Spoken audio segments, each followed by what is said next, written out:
Why is she going out with another guy if she's Well, why is she going out with you when she's got a boyfriend? maybe she fell under the spell of one Craig Miller, and she just could not resist. Welcome to the Musers, the podcast. This is episode 24, How to Eat a Mountain.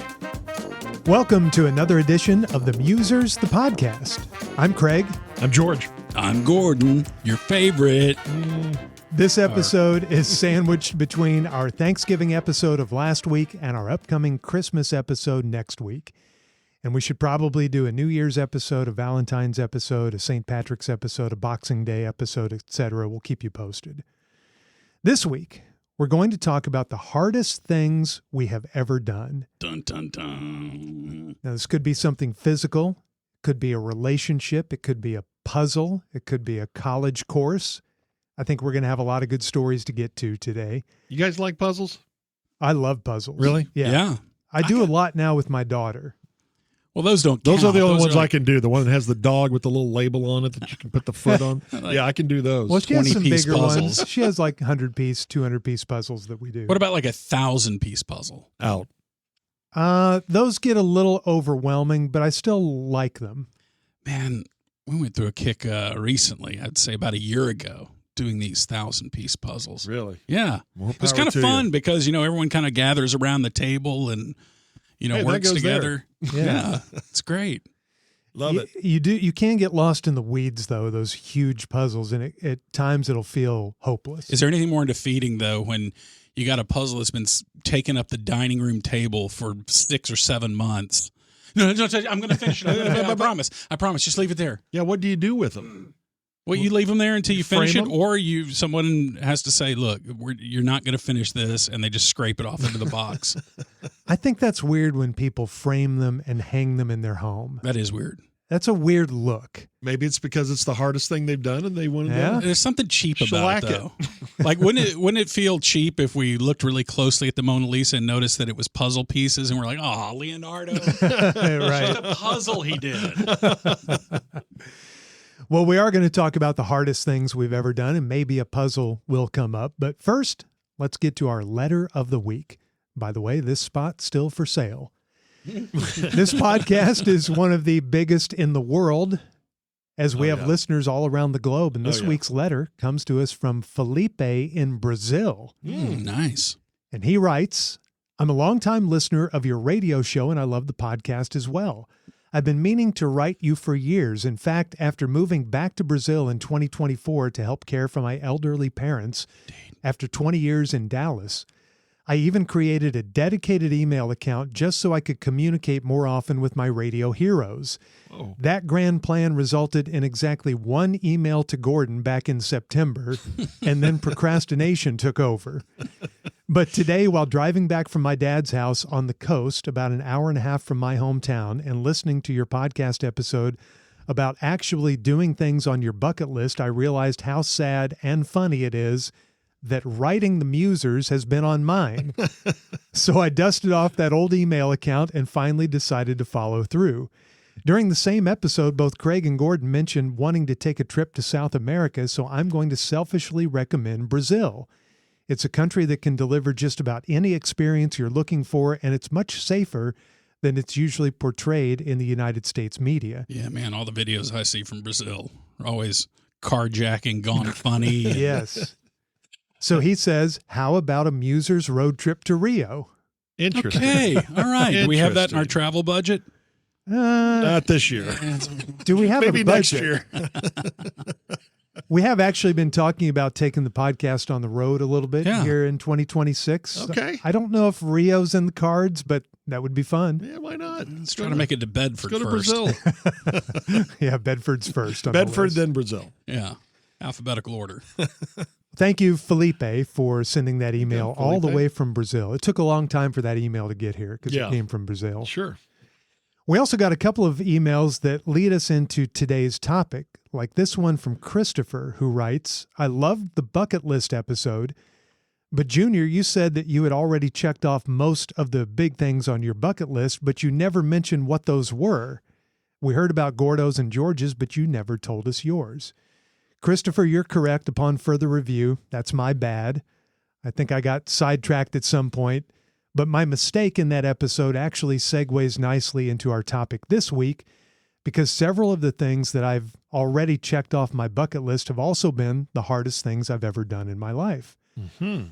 As we talked about in the Feels Like Flying episode, from the time I was a teenager, I was obsessed with riding my bicycle.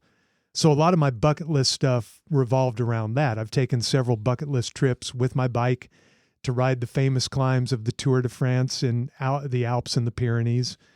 Those were dream trips for me, going up those climbs that I watched the racers go up all those years on TV. I took a trip to do the famous climbs of the Tour of Italy and the Dolomites, the famous cobblestone roads and the Belgian Spring Classics. I've ridden those. So all of those were huge bucket list items. And once I started racing my bike, I put several races on my bucket list, either ones that I wanted to win or races I just wanted to take part in. And I've checked most of those off the list. But on my list of hardest things that I've ever done, and bike races are always hard, but I was always pretty well trained for those because that was my love. But there were a couple of things that I put on my bucket list early and then in middle age that I wanted to talk about here in this episode. And those were running a marathon and completing an Ironman triathlon. Mm-hmm. So around 20 years ago, when I was about 40, I still hadn't done either of those, and I'd been racing my bike for 20 plus years, and I decided I wanted to try running marathons before I got much older. So to make it more complicated, I decided that I didn't just want to run a marathon. I wanted to try to qualify for the Boston Marathon. So I put that carrot out there. And that became a major bucket list item. That was probably, in some ways, became the biggest bucket list item ever. So what do you have to do to qualify? So it's based on your age, but you just have to run a certain time in an official qualifying marathon. Okay. And there are like, what, 100 of those? And yeah, probably even more than that. Yeah, but it's got to be on a certified course. And I started this quest right when running got really popular around 2005, 2010. And so entries to Boston were kind of hard to get. And trying to qualify for the Boston Marathon almost drove me crazy, and it almost put me in a grave. I did my first marathon circa 2007, 2008 at Dallas, the Dallas White Rock Marathon. And I thought, I've been riding my bike all these years. I can breeze I needed to run a 3-hour, 20-minute marathon. Said, I can do this. But so many people told me, you have no idea what you're getting into if you've never run a marathon before. And so I started that, and all hell broke loose. I had all this gear, and it all fell off in the first couple miles. And I missed the qualifying time by about 10 minutes, and I was just exhausted. It was awful. And it took me 5 more tries. I tried flying to fast courses. I did a marathon in Athens, Ohio, because it was supposed to be a flat, fast course, and I didn't qualify there. I flew to Eugene, Oregon, because it was a fast, flat course. And, 6 months later, I ran that marathon, and I was running with the pace group. And by mile 21, I had lost touch with the pace group. I was leaking oil badly. Oh, no. And I saw my hotel. And at mile 22, when I got to the hotel, the course went right by my hotel. I just exited the course and went right up to my room. Straight into the lobby. Kept jogging the whole time into the elevator. Because my qualifying time was gone. Yes. So finally, I agreed to run the New York City Marathon for my buddy John, who had a charity team. And we ran for his son, Sam, and raising money for Duchenne muscular dystrophy. And I was not thinking about qualifying for the for the Boston Marathon at New York City, because it's a very difficult course. Mm-hmm. And probably freeing my mind allowed me to run my best marathon that I'd run up to that point. And with about 3 or 4 miles to go, I'm looking at my watch and I'm not fading. And I'm thinking, wow, I think I'm actually going to do this. But those last 4 miles, I turned myself inside out. It felt like I was sprinting, but I was probably poking along, but it felt like a sprint. My legs were killing me. They had turned to concrete. I kept looking at the watch, and I was still on pace, and I made it by 20 seconds. I crossed the finish line and qualified for Boston by 20 seconds. and I could not walk for the next 3 days. It was so difficult, but I checked it off the bucket list. I can't imagine running 26 miles. That is just... Yeah, I don't think I've done that my whole life if you Yeah, put I all the don't little know. segments together. But when I used to run in high school, to try to build up my legs for golf and stuff, a 2 or 3 mile things just seemed like, okay, I'm not doing that again. Just a mile or a mile and a half. Dumb question. Do you ever run 26 miles before a marathon, or is it No. always like you work up to like 12 miles or 13 or? No, most runners will work up to 20. You'll do a 20, maybe 21 mile run. Your long run will be 20, and you may do that 2 or 3 times. Okay. Why not the full? I mean, is it just that last part is so difficult that you don't want to? So I was told this by many too when I started running marathons, that if a marathon were 20 miles, everybody would do it and could do it pretty easily. There's Interesting. something about the final 6. The 20-mile mark is halfway. Mm-hmm. And then those final 6 are unlike anything you've ever experienced. It's just absolute hell. It's so weird that so many people choose that suffering. Yeah. Like Yeah. that is, and still to this day, that is such a thing that people desire to do. Yeah. But is it the most rewarding thing you've ever done physically? Would you say? That's a good question. In other words, for something really rewarding, it needs to be difficult. Yeah, for sure. Yeah. I think the most rewarding things I've ever done outside of having a child and, Indeed. all that stuff, have been physical accomplishments where I push myself a lot. But I think there were some bike races that I always wanted to win that I won that probably would be higher on that list because the bike was more my passion. Yeah. So in marathons, don't people? You used springing oil as a metaphor, Mm-hmm. but don't some people do it more literally? Oh, yeah. Yeah. Things spring And- loose. And you see it Oh, yeah. when you're running in the marathon. You can see the person in front of you. Not a lot, but you either see them pulled over to the side of the road, dropping their shorts and letting Oh. fly, or occasionally you will see it having run down the back of their legs because they don't want to stop because they're trying to hit a goal time. You got to do what you got to do. It's part of it. Just, I don't understand it. You're just pushing yourself, and it's Yeah. fog of war, and you just don't care about your appearance, or you just want to get. You've You just have trained, tunnel vision. yeah, you've trained for months, and it may be a lifelong quest, and you just want to get to the finish. How many calories do you eat before a marathon? I mean, A lot, yeah. they don't load up like they do in a bike race, like the Tour de France, when they eat like 10,000 calories or something. So I crazy. think the max that you can kind of keep in your stores, your glycogen stores, your sugar that you're burning is 2,500 calories. So you don't really need to eat more than that. Okay. After that, you need to fuel on the course. Right. And so, and you're doing gels. What are you doing? Yeah, gels. And the next story I'm telling you, you get to the point where you will eat anything, absolutely anything. And that is after I fooled around with marathons for a few years, I decided that I wanted to get to the other thing that was on my bucket list. And this is the single hardest thing that I've ever done in my life. And that is I wanted to complete an Ironman triathlon.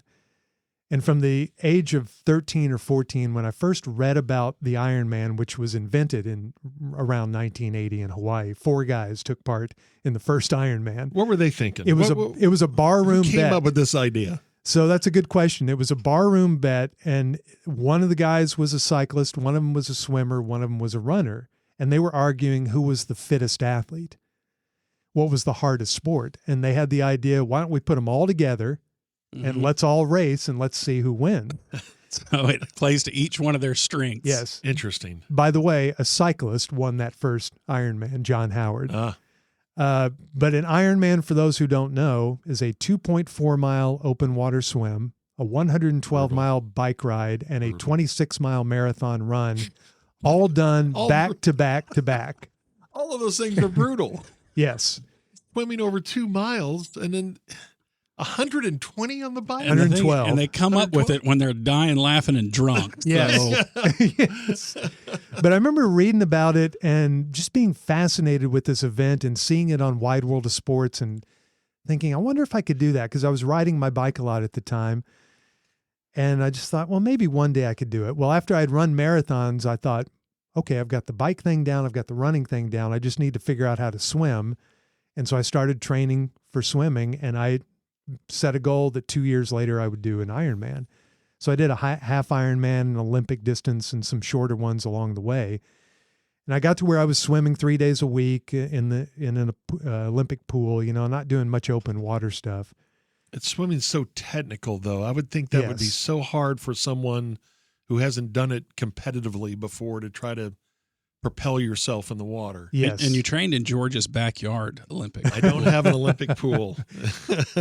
And it was very difficult to learn how to swim properly. I think my form, even by the time the Ironman rolled around, was really poor. I did a lot to try to refine it, but you may have been working harder than you should have. No doubt. Swimming, yeah. There's no doubt I was. And you can swim however which way you want, right? It's just you got to cross that distance. Got to go. Yep. You could do backstroke the whole way if you wanted. I picked Coeur d'Alene, Idaho for my Ironman course. And a lot of people had recommended this. It's not the fastest course, but it was in the summer up north, so you were probably going to get cooler weather, which is big for me. I don't function well in warm weather. What's the ideal temperature for, say, a marathon? For a marathon, for me, it would be about 40 or 45 degrees. Wow. But then that water, though, if that water is really cold. No, that's just for a marathon. Yeah, that's marathon. So what about cycling? For cycling, probably for me, again, I like it on the cooler side. 50 to 60 is perfect. Now, for an Ironman, people like it a little warmer, 70s and 80s for warmer water and things like that. But Coeur d'Alene had some mountains and a rolling course. The running course, though, was pretty flat. So I think I'm pretty well trained. I've done some tune-up races, and I get there, it's June something. I get there a couple of days early, and I went to the expo, and I bought a T-shirt, and this is something to remember for this story. I bought a T-shirt that said Ironman on it. I thought, I got to get an Ironman T-shirt. Took it back to the hotel room. A couple of buddies were up there. I went out to dinner with them the couple of nights before, and then race day is here, and I wake up, and we all go down to the water, and it is incredibly windy, and we're looking out at Lake Coeur d'Alene, and there are whitecaps on the lake. And I'm thinking, I'm already a poor swimmer, and now I've got to get in the water with 1,000 other people, so you're shoulder to shoulder. Open water swimming is difficult. It's so much different than swimming in a pool, Yes. too. How much open water swimming have you done, George? Not a whole lot. Yeah, George is our Olympic swimmer. Yeah, not even close. When you made the Olympics, were you never open got water close. swimming sometimes? No. I had a nephew and a brother that were really good swimmers, but no. And I did some open water swims with my brother. It's really tough. Yeah. It's really tough. And it's a windy day, and there are whitecaps. That made it really tough. So there's nobody saying a word on the beach as we're about to get in the water. Everybody's just freaked out looking at the weather and the whitecaps. And so the gun goes off, and we all dive in the water, and here we go on my day. And I start swimming, and I'm kind of staying to the outside because I don't want to get kicked, and I don't care if it's going to take me a little longer. I just don't want to drown. You've got a wetsuit on, so that helps keep you buoyant. Okay. And you had to swim, and you're doing 2.5 miles. And I remember at one point I was swimming along, and I looked at the mountains off to my right, and I could see the sun coming up over the mountains. And I thought, that's cool. Kept swimming. Well, one of the buoys that they had anchored had been ripped out of its place by the wind. So we actually swam longer than 2.4 miles. Oh, no. And there was one race organizers who was out there in a boat, and he's directing everybody saying, no, you don't have to come this far. Turn. It took me, I want to say it took me an hour, 45 minutes or something to swim 2.5 miles. And I got out of the water, and I couldn't see straight. And I went to the transition area where you go into this big tent, and you peel off your wetsuit and you put on your cycling stuff. And I remember I got in that tent, and I just sat there catatonic for about 10 minutes trying to absorb what I just went through. So what's the order again? It's the swim, then the bike, then the run. Gotcha. They want the swim first because you don't need to be doing a swim when you're exhausted. Right. May lose a few people doing that. Yeah. But now you're going to your strength. But now the I'm going to bike. my strength. So I'm happy. So it took me about 15 minutes in transition, where it takes most people We're in the catatonic Yes. state. Just had to People are think about poking it. you. it takes Mr. most Heller. people 3 or 4 minutes in transition, but I was just sitting there stunned. Put on my bike stuff. Okay, now I'm in my element. And so I'm riding, and I did the bike leg in a pretty respectable time. I can't remember, but I do remember getting to the 80-mile mark and thinking, I am exhausted. How am I going to run a marathon after this? Run a marathon. I don't know how I can continue. And there were a couple times on the bike that I almost quit. And there was a place where I could make a shortcut to the start finish area. And I thought, no, just get to the run and maybe you can do it. You Did you took feel like you were- precautions and didn't book your hotel on the route Right. because you knew it was too tempting. Did you feel like you were passing people on the bike? Like, okay, they got me in the swim, but I'm Yeah. moving past people here. Yes. Did that encourage you a little bit? I was making up time on the bike, and again, I was not trying to win this. I'm just trying Right. to finish. I was Yeah. not, But just for encouragement to think, Yes. okay, I'm still going here and I'm doing better than some people. well, because I was one of the last ones out of the water, then I was passing a lot of the spares on the bike. And it felt pretty good for a while. But then around mile 80, I'm starting to get pretty exhausted. So I finished. Well, how far back were you in the swim order? Do you think you were in the last quarter of people? Oh, yeah. I would say if there were 1,000 of us, I probably finished in the last 100, probably the bottom 10%, somewhere in there. They didn't have to get you out with a bass net, did they? No, like they have a giant bass net. So I finished the bike. I go into the transition there and I put on my running gear. And then I sat there for a second and I thought, I don't want to do this. I don't think I can. I said, just go run 1 mile and see how it feels. So I start the run and my legs are really heavy and I'm way back. I'm way off my goal time by now. And I start running and I do the first mile and I thought, okay, that wasn't terrible. Try 1 more mile. And so I run 1 more mile and it felt awful, that second mile. And then this thought came into my mind. You have to keep trying because you bought that T-shirt at the expo and you can't wear an Ironman T-shirt if you don't finish the Ironman. I mean, you're out $25 at that Yes. point if you It don't was- Got to finish. give it to somebody. Those are the stupid deals you make with yourself when you're in Whatever the middle of works. this. Yeah. Whatever works. And it was that $20 T-shirt that kept me going. So I did mile 3 and I did mile 4. And then it was an out and back course. You did, 13 miles out and 13 miles back. So at some point you're so far out where you got to keep going. And I remember my buddy Grant, who did a lot of Ironman races and was a really great triathlete. He told me something that I kept thinking about it during that run. He said, you're going to want to walk, but your slowest run is faster than your fastest walk. So just keep running like a grandma if you have to. Okay.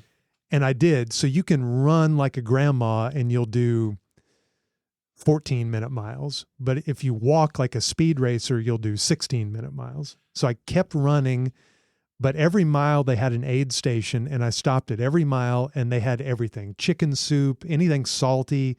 You were talking about what do you eat during a race, Gordo. They had all sorts of junk food and crap. And I just would. Yeah, We would have gone for that. I was would've gone for always the junk food. amazed that these highly trained athletes that I would think pay attention to their nutrition so much, when they're in these races, all that goes away and it's give me Coke with Yes. sugar and Something corn to syrup. burn, yeah. Give me just anything. Yeah. Any calories I can burn here. Because you were burning them so quickly. And every mile I stopped. And I couldn't wait to get to that next aid station to have that chicken soup.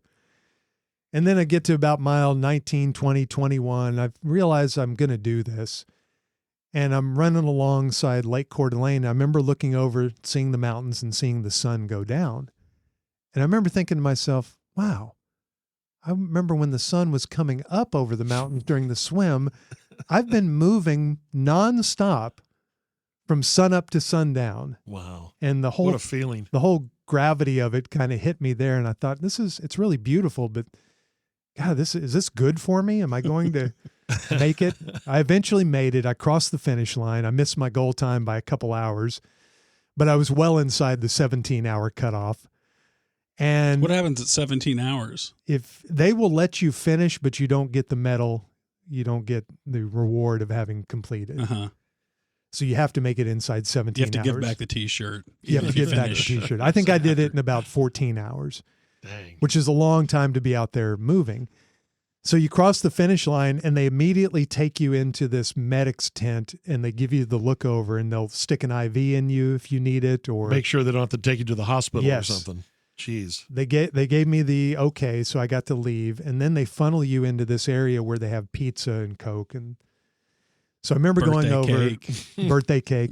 Animals, mascots. I remember being so happy that I had finished, but I was a mess. You know, my legs were a mess. My mind was a mess. I'd been through hell and back.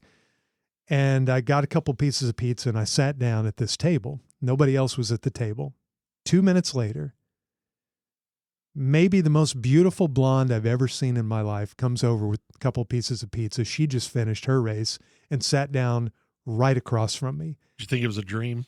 Well, I thought, You're hallucinating. I remember saying to myself, thank you, God. This is my reward for that hellish day that I just had. And I started talking to her. Oh, did you just finish? Yeah, I just finished. Where are you so from? much in common. Yeah, where are you from? Get this. She was from Sweden. Mm-hmm. Oh my gosh. And I'm thinking, this is my lucky day. This is the greatest day in my Just life. met your soulmate. Yeah. I just did the hardest thing I've ever done, but I'm being rewarded with this. Well, about 5 or 10 minutes into our conversation, here comes this tall, handsome, blonde, Swedish male who sits down next to her. He's already showered and is in street clothes. He did the triathlon as well, finished 5 hours ahead of me, and was her boyfriend or fiance or something. And I just kind of sank in my chair and finished my pizza and left. Well, at least you finished number one, which is just Yeah. incredible. What an accomplishment that is. Is it? It's only a day's worth of work. Yeah.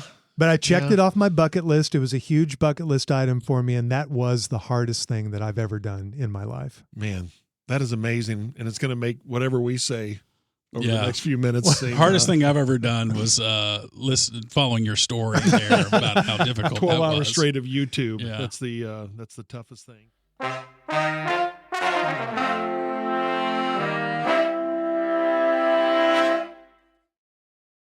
Well, like I said in the beginning, the hardest things we've ever done in our lives may not all be physical. Right. Because Yeah. there's some Yeah. other things. Guaranteed, mine and George's aren't. Well, I had to think about it because that really is. I have two of them, and one is physical, and it was when I was working for my dad and working with my brother, who is still in commercial roofing, and he always says there's a test that you get as a roofer, and they give it to you on your first day, and if you come back the second day, you have failed the test. And it was hard work, and one summer, we were working at what we called the Burned Out Basement.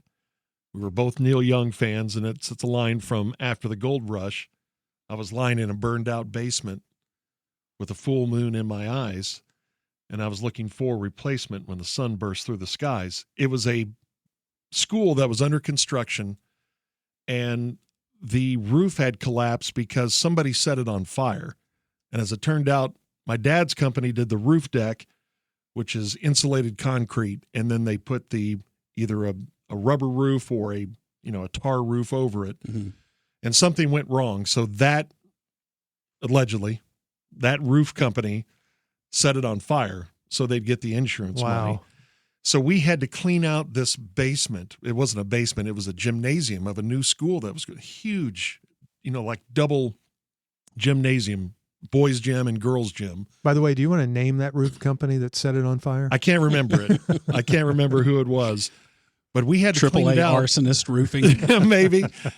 And the thing that made it so tricky was there was no big garage door where you could put a skid steer in there or some sort of front loader and move all this insulated concrete out of there. And these big, huge sheets of insulation that were soaked with water, they were heavy, soot all over them. And for 5 days, my brother and I and two other guys, we cleaned out this, and you had to carry the insulation Wow, what a beating. in the middle of a Texas summer. So it's 105 or what, it's got to be 120 in there. And we could only work till about 2 or 3 in the afternoon. Then we'd basically collapse like we had just done a Ironman and collect our thoughts and go home. I think that was one of the days. It was in Waxahachie. And we would load up this truck of all this junk. And one of the days, I think I drove by your house in Lancaster. Yeah. And just to say, hey, but that is the toughest thing. And I remember thinking at the time, can I do something like this for the rest of my life? And my brother, he became an estimator and didn't have to necessarily work on the roof crews or a cleanup project like that, like we did. But man, physically, it gave me such a great appreciation for those who do construction, who roof, who plumb, whatever they do. And they do that every day. And some of them, from the time they're in their teens till they can't do that anymore in their 50s or 60s or 70s if they become, maybe the manager of a project or something like that. But I just remember feeling it was so hopeless too, that it was this huge, and it seemed like we made no progress from day to day. Yeah. And here we worked, we'd start before the sun would come up, and then the sun would burst through the skies. And so many times I've related things to music. When I wrote a song about my 2 brothers called Neil, because that's what I remember about them, listening to Neil Young when I was young. There's a line in that I took from Neil Young, I remember a burned out basement. And that's about that week of taking that insulated concrete out of this building that had been burned.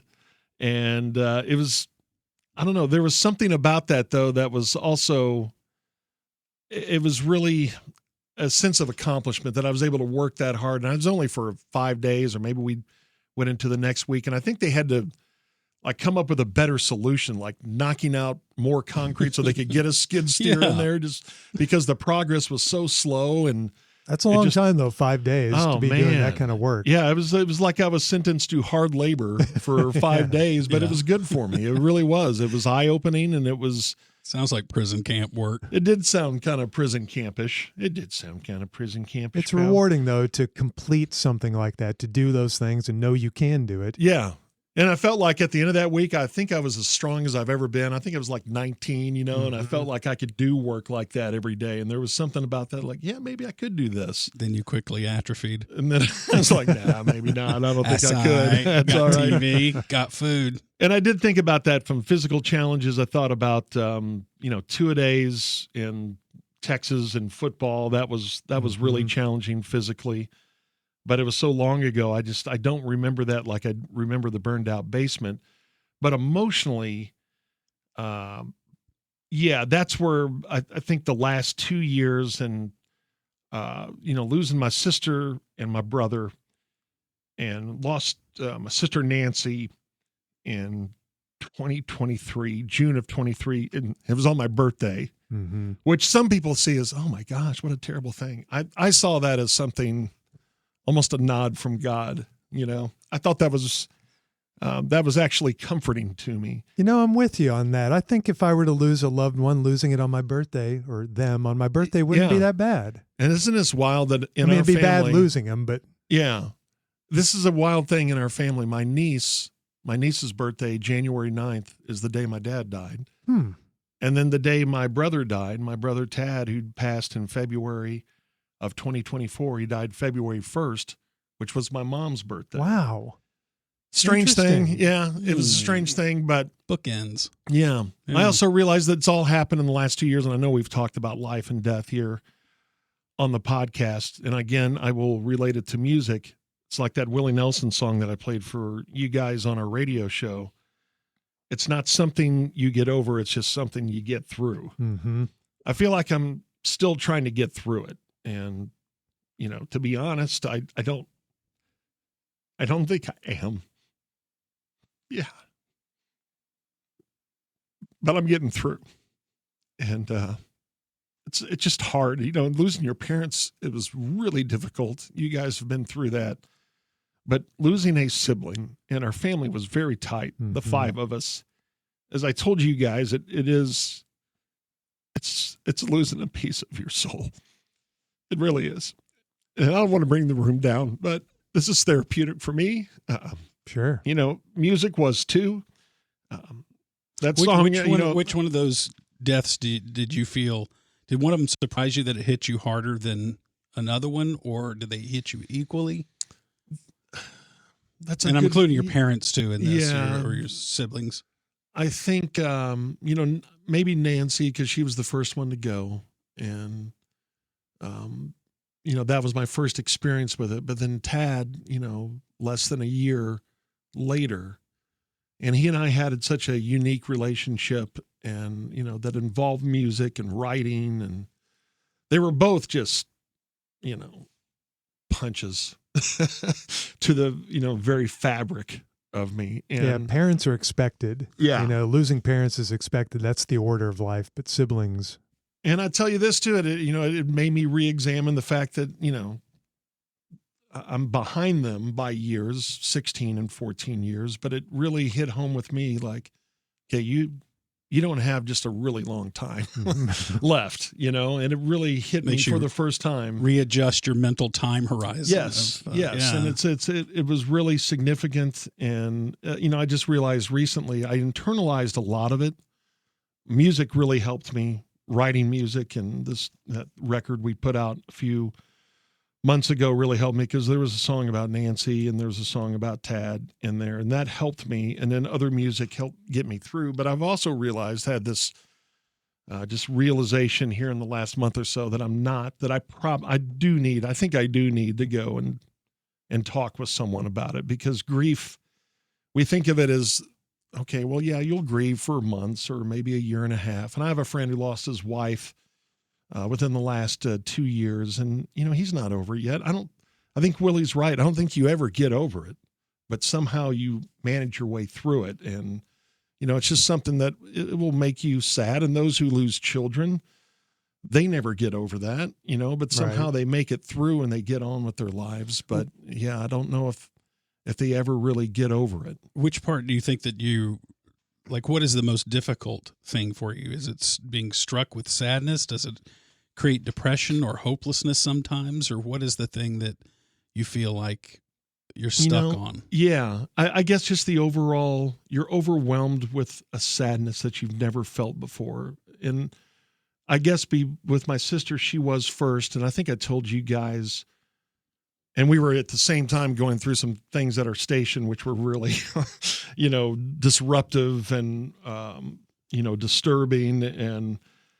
And I just remember waking up, I'm going to guess for 3 months, and I was just sad, and I would have my day and come to work with you guys, and that would, give me something to get through and start pushing forward. But I just remember it took a long time just for waking up and just not feeling the sadness. And I felt that with both of them, and it's getting better.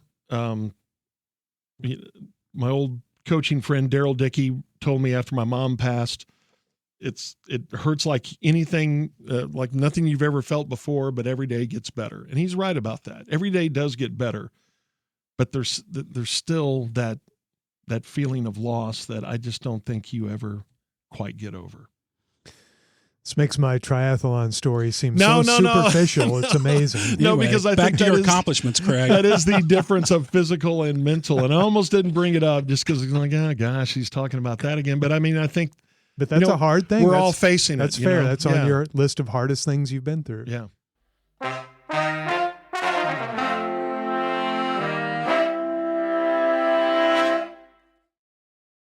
Yeah, on the physical thing, you mentioned all that physical hard work you did related to construction or demolition. I've had lots of times like that I don't even think about, where I'm looking at because I used to redo old houses and stuff, and I'd be looking at a mountain of stuff to do and no one to help me, and knowing that I'm just working from the end of our show till I fall into bed the next night. And I would do that for months on end. That's crazy. I know, but you're exactly right. And the thing that it does for you spiritually is kind of amazing, because you spend all this day in the mortification of the body. You're just pushing yourself and pushing yourself. And then you get that sense of you were looking at a mountain yesterday and you're looking at a mountain today. And 3 weeks from now, you're looking at a mountain that day.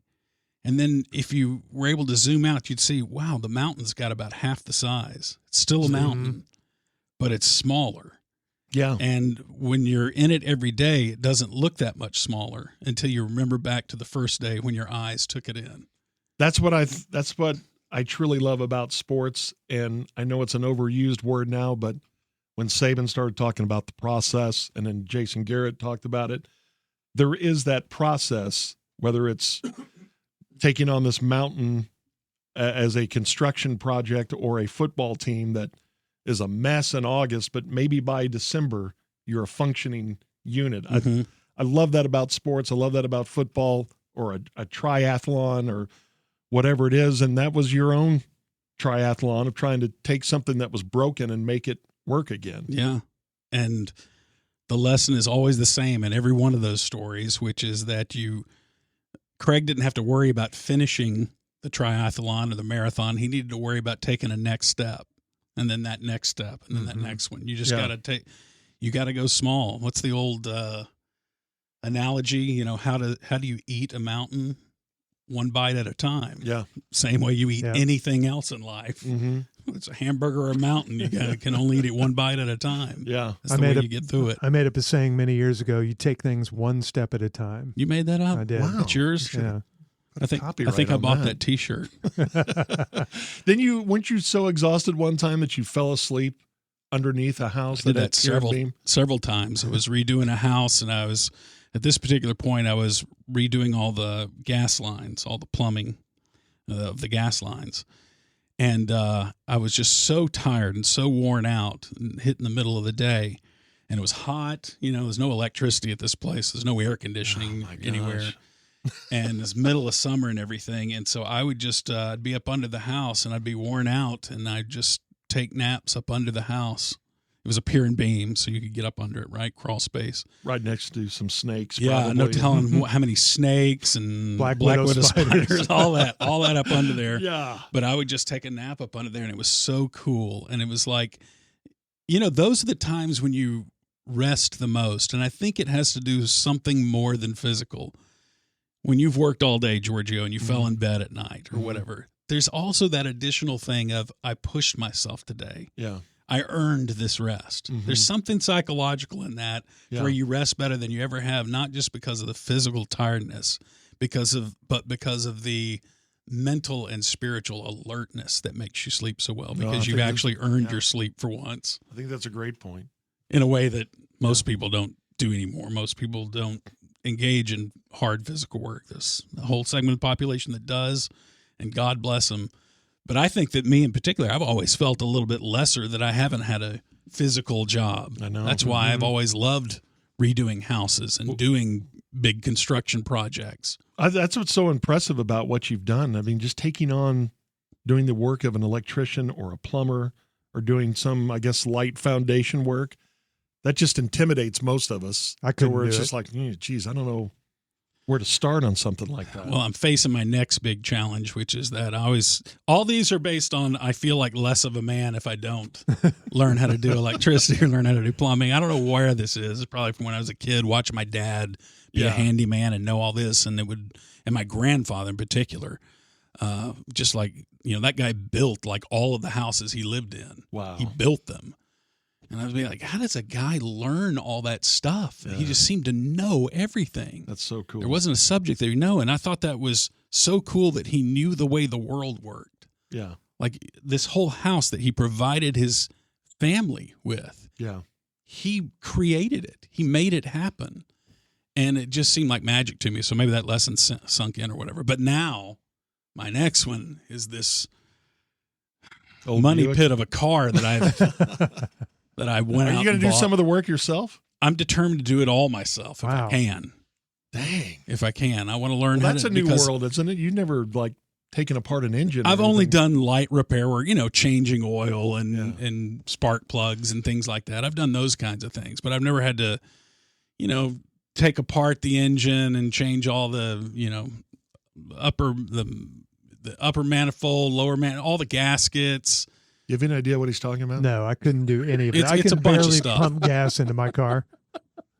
Change your shocks. You ever change your own shocks? No. No. Where are Well, they? see, but the thing is, there's guys out there who Are do they in the this- trunk? They do this all the I time. think they're on the steering wheel. They handle their own car, and that's a real I know. man. I know. That is good. It's a good thing. Now, I recognize that I'm messed up for thinking that You're not that's a messed real up. man and something else isn't. No, you're not I'm kind messed of up. exaggerating when I say it, but still, that lesson's in my mind. I think which that's is- admirable I wanna know because how to I just do pick up the things. phone and say, "Hey, could you schedule me for new shocks this Yeah. afternoon?"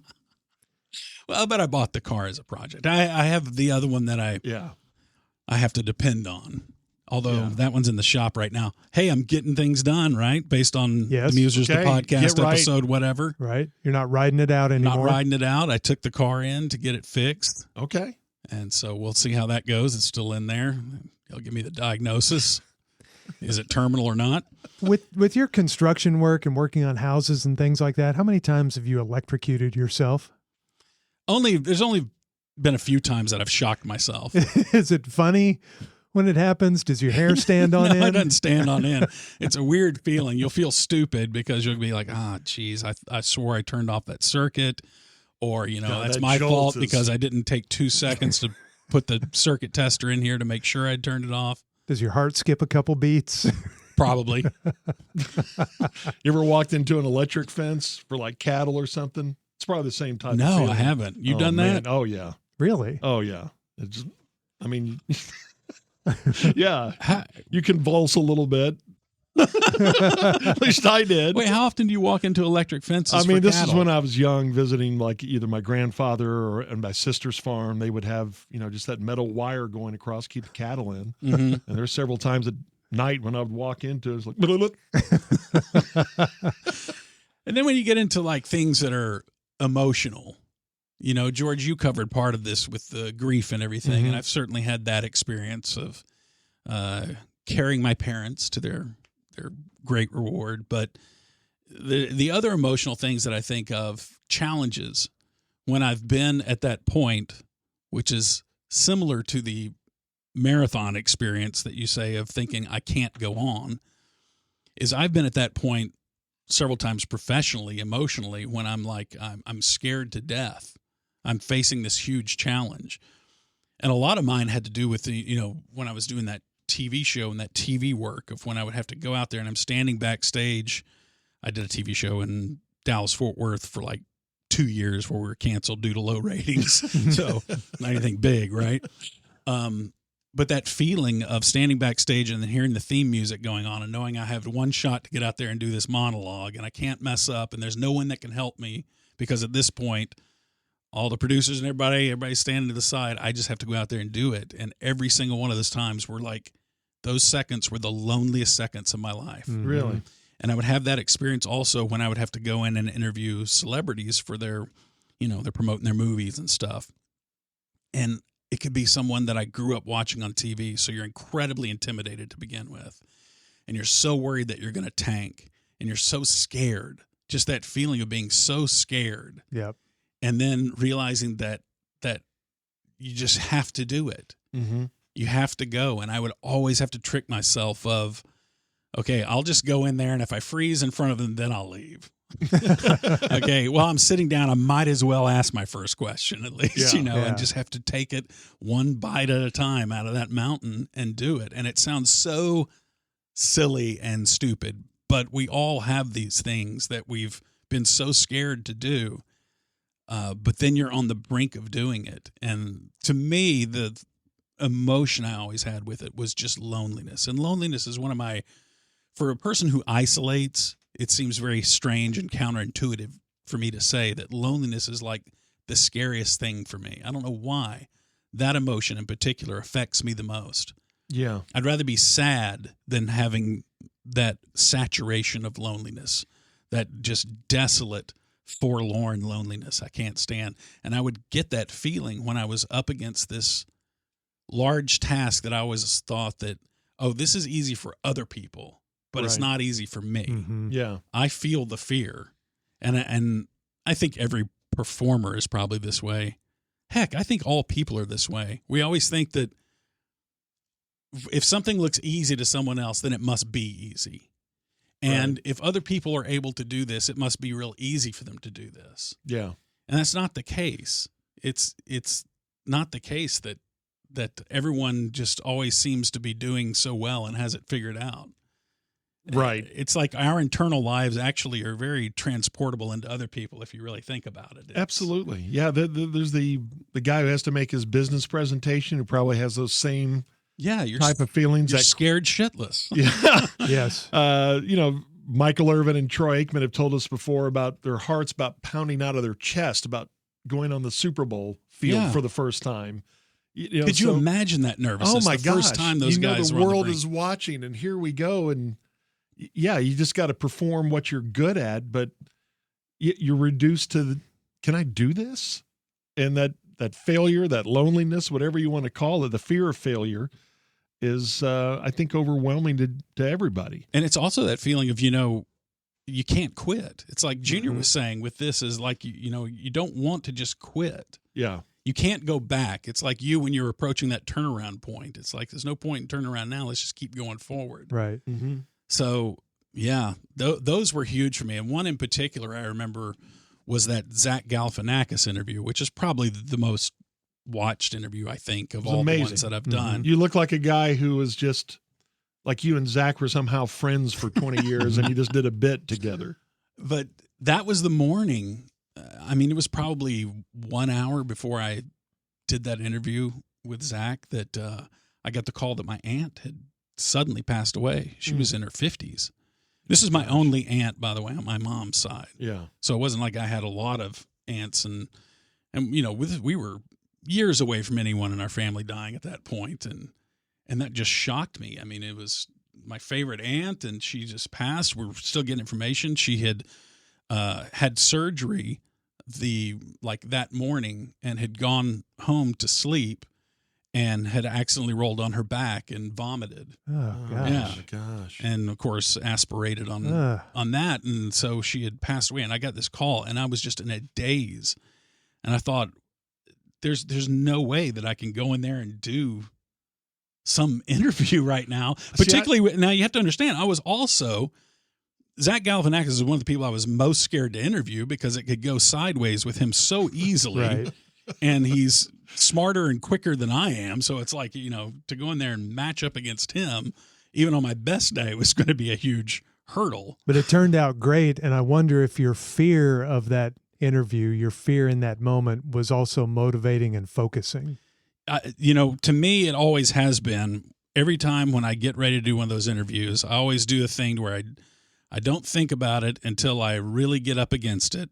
And then the morning of those interviews, I would lay in a bathtub. This is my ritual. This is real seedy. Lee Harvey's bathtub? No. I'd be in a hotel room, wherever they flew us to in L.A. And I would sit there, and all I would do is just lay in the bathtub and watch the interview in my mind. Interesting. And visualize. I would take notes on what I said. Interesting. Say, oh, that's a funny line. I would just watch it, and I don't know, for whatever reason. And then I would say, oh, that'd be a funny question to ask. Oh, yeah, that's good. And then if they say this, then I would imagine what my response would be, and I'd just do that. And at the end of it, I would feel like, okay, well, I think I have a few solid questions. And I went in, and that particular morning, sitting in the bathtub, and I said, I have to put aside that grief and that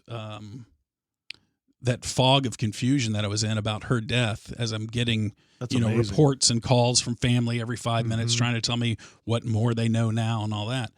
Just had to put it aside, and then I went in and did it anyway. That's the lesson in all these things, is you feel the fear and you do it anyway.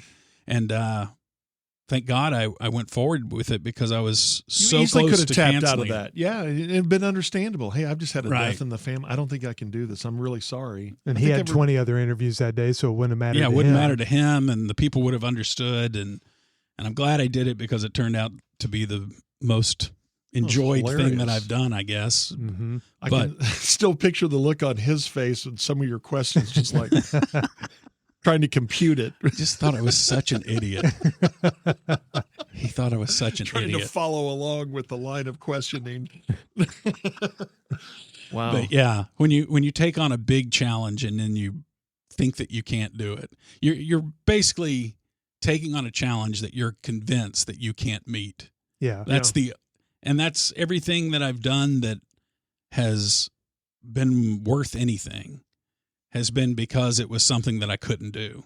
And I just somehow found a way to meet the challenge. You know, when it was writing, I had no business writing. I wasn't a good student. Mm-hmm. And so you have that feeling of a complete fraud. I didn't have the credentials to write a column for the morning news. And then I started writing them and just did it. Yeah. And if you sit around in life waiting for being qualified, then you're not going to have a life. Right. Yeah. You just have to do things. You got to step out there. Absolutely. And sometimes it's electrical work and you get shocked. Well, it's funny to relate it back to sports. So many times, Gordo on our shows, we do a sports show, always like, okay, is that really true? That just sounds like a sports cliche. There's a lot of athletes and coaches who visualize the game that they're about to play. Yeah. It's kind of the same thing. Absolutely. There's value. All the lessons that they say in sports, they're all worn out and tired. They're true. But there is truth to them. I acknowledge that. Okay. Yes. Okay. We've had a breakthrough It's about process. It's about stacking. That's right. You know, stacking those days on top right. of, and all of a sudden you got your construction incremental project. Gains. Yeah. All of that is true. Okay. But it hadn't made me an athlete. That's all right. Along those lines of being so scared to death that you didn't think you could do something, I have one more story. And when we thought about doing this topic, the hardest things we've ever done, this oddly is the first thing that jumped out. It's a very small thing. It didn't lead to a million YouTube views like your Galifianakis interview or any emotional or spiritual enriching or anything like that. But it was the time that I asked out a girl, and this is in college, and I asked out a girl that I didn't think I had any shot at, and it turned out I didn't. But I've never been more in my own way, more consumed with getting something done than when I decided to ask this girl out. And we had a class together, and she was probably the most beautiful girl in our school. Her name was Grace. You know her, Oh, George. yeah. Mm-hmm. Remember Grace? Mm-hmm. Every guy loved Grace. She was just gorgeous, and she was cool. And we sat next to each other in this class. And I decided early that semester I was going to ask her out. Okay. I am going to ask her out. Goals. And so I set up a way to do it. Okay, I'll walk out with her, and then we'll be over here. And every plan I had, He was visualizing. Good, yes, I was good. visualizing. Okay, here we go. Every Process. plan I had went up in smoke. Somebody, interrupted us, or she took a left when I took a right, or whatever it was. But I was so obsessed with asking her out, and I had put it on my bucket list. I am going to do this. And so one day I went to that class and I said, I don't care who gets in my way. I don't care what she does. I am not going home without asking her out today. This had been like a 2-month deal. So I didn't pay attention to anything in class. I'm scared to death to ask her to go on a date. But I get my courage up and the class ends and I walk out with her and I'm making small talk with her. And our friend, Mr. Cheese, Oh, thanks, Mr. Cheese. Meyer, was walking with us. So it was the three of us. And Was he part of the plan? no, He played for the Hoopers, but the yeah. plan was she and I walking out together and not a third. But I had made up my mind. That was going to be the day. That was the day. And I didn't care if there were 50 people listening. Why are you doing? See, you should have had contingency plans for change in battlefield conditions. I had done that for 2 months and it never worked Okay, out for go me. time. right. So I am shaking. I am so scared to death, and I'm wishing Mr. Cheese would peel off, and he never did. And he's just walking with us. I think he had shake voice that day. Oh, when he was my talking God. to her. Big time shake voice. And now I see How are you doing today? we're at the end of the sidewalk where I know she always goes left, and so we're going to about You to just split up. stalked her. And so I just did it, and I said, I don't care if Mr. Cheese hears this. And so I just we're making small talk, and I just finally interrupted probably somebody or something she was saying. I said, "Hey, I've been wondering, would you like to go out and have dinner with me sometime?"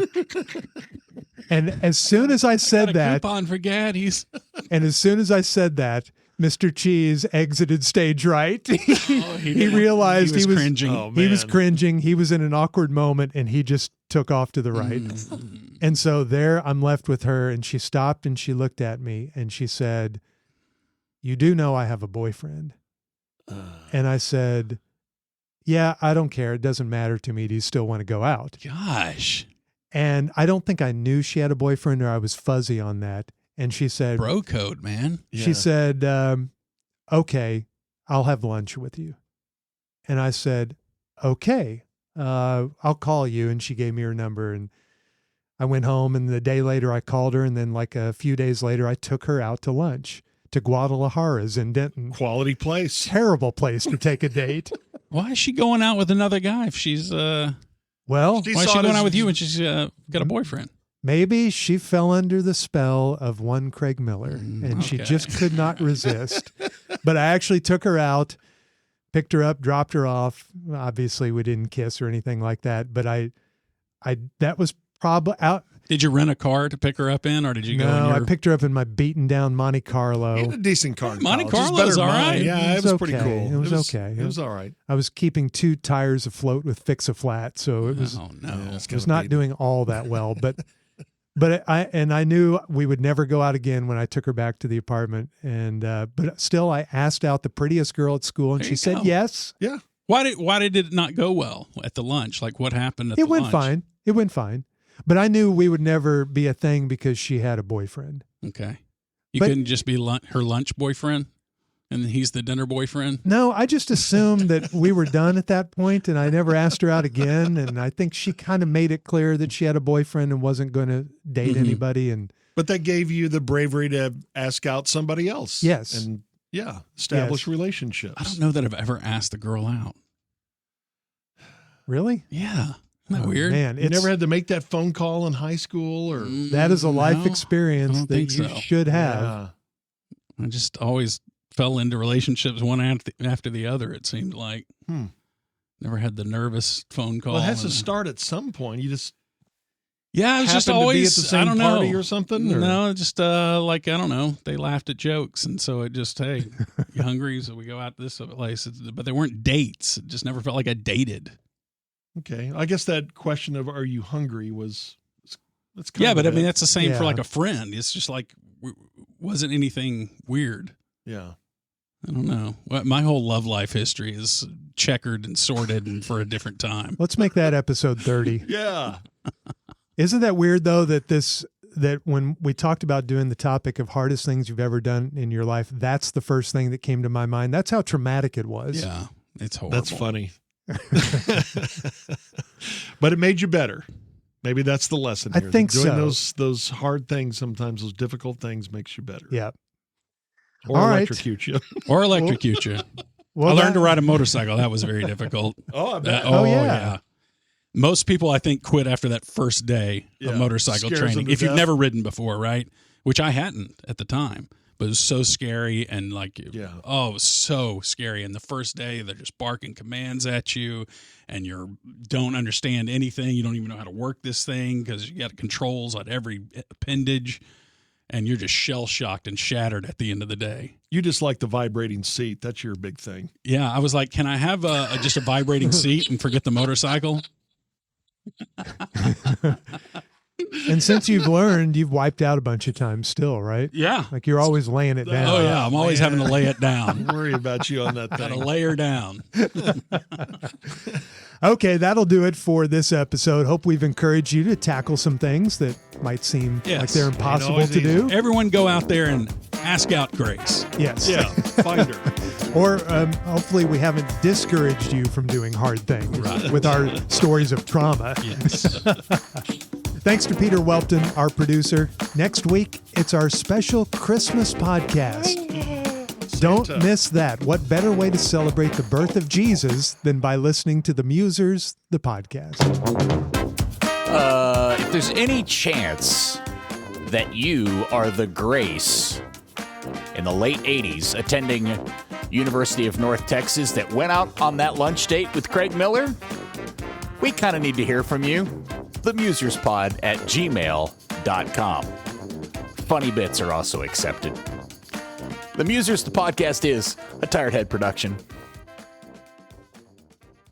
Hooba dooba dooba, yabba dabba doo. 1, 2, 3, and an ABC. How's that? I'm too sexy for my shit. Too sexy for my shit. Whoa.